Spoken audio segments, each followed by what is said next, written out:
Aujourd'hui, on a un certain nombre de critiques sur le fait que le système académique peine à transformer les découvertes en innovation.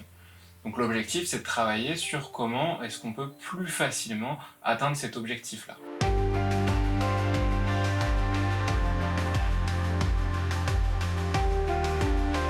Je suis Quentin Plintec, je suis enseignant-chercheur en management de l'innovation et stratégie à TBS Éducation. Je suis Pascal Lemasson, je suis professeur à l'École des Mines en sciences de gestion et on travaille avec mes collègues dans le Bauhaus des transitions.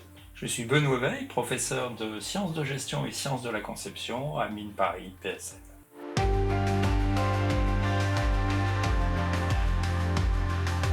Alors ce qui nous a motivés à écrire cet ouvrage sur les relations science-industrie, c'est de travailler sur une approche plus intégrée entre ces deux mondes. Aujourd'hui, on a un certain nombre de critiques sur le fait que le système académique peine à transformer les découvertes en innovation. Donc l'objectif, c'est de travailler sur comment est-ce qu'on peut plus facilement atteindre cet objectif-là. De plus, on a des découvertes fondamentales, par exemple CRISPR-Cas9, qui est une découverte majeure en biotechnologie. On a aussi besoin de comprendre comment ces découvertes, elles ont pu arriver à des innovations majeures. Les collaborations sciences-industrie aujourd'hui nous semblaient très importantes dans les transformations contemporaines. Quand on pense aux transitions que nos sociétés ont à effectuer, la science a un rôle majeur à y jouer et l'industrie aussi. Et la façon de collaborer est probablement une des variables critiques. C'est ce qu'on étudie d'ailleurs plus généralement dans le Bauhaus des transitions. Ce travail sur les modèles de collaboration nous semblait essentiel. Si on a beaucoup d'exemples de relations réussies entre science et industrie, les conditions et les modalités de cette collaboration restaient mystérieuses, ainsi que leur impact, et c'est l'objet de cet ouvrage que d'éclairer cette question.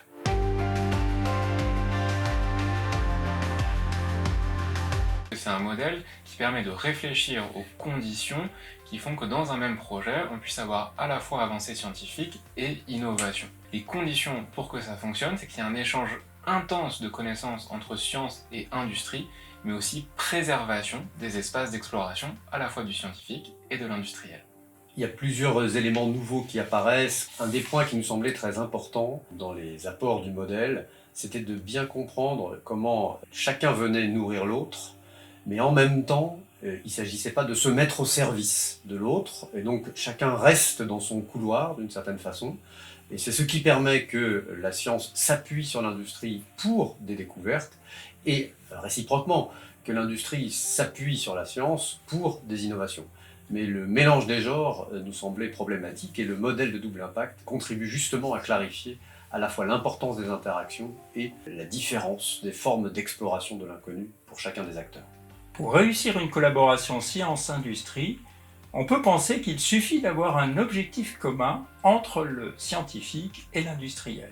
Or, nos recherches démontrent au contraire qu'il est très important de préserver une logique propre aux scientifiques et une logique propre à l'industriel et d'assurer par contre des échanges féconds entre ces deux entités.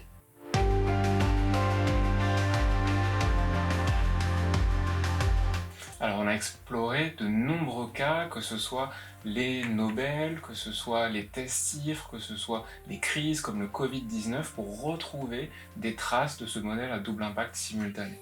Si on prend le cas des Nobel, par exemple, on a pu montrer qu'il y a un grand nombre de lauréats qui s'inscrivent dans ce modèle à double impact simultané.